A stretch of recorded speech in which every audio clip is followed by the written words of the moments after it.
আজকের ভিডিওতে আমরা দেখব কিভাবে একটি ই-কমার্স ওয়েবসাইটের ক্যাটাগরিতে থাম্বনেল অ্যাড করা যায়।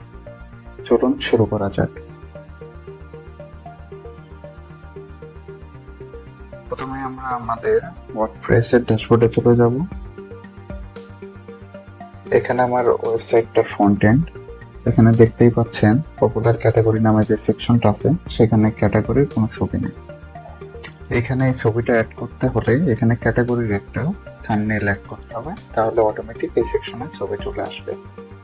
তাই চলুন দেখা যাক কিভাবে এটা করা যাবে।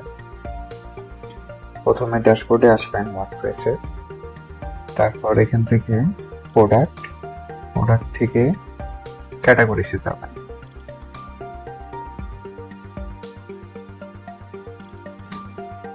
এখানে সকল ক্যাটাগরি দেখতে পাবেন। তো আমি মেন ক্যাটাগরিগুলো প্যারেন্ট ক্যাটাগরিগুলো এখানে আমি প্যারেন্ট ক্যাটাগরিগুলোতে একটা করে থাম্বনেল অ্যাড করে দিব। তো এর জন্য এটা একটা প্যারেন্ট ক্যাটাগরি, এডিটে যাব। এডিট থেকে একটু স্ক্রল ডাউন করলে নিচে দেখতে পাবেন এই যে থাম্বনেল।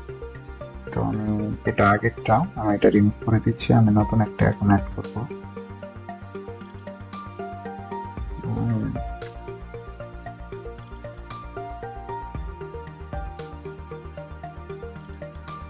অ্যাক্সেসরিজের জন্য আমি এটা ইউজ করব।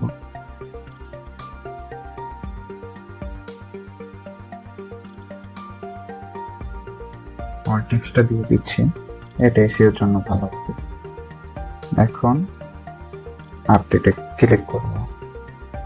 আপডেট দেওয়ার পরে এখন যদি আমি হোম পেজটা আবার রিলোড দেই,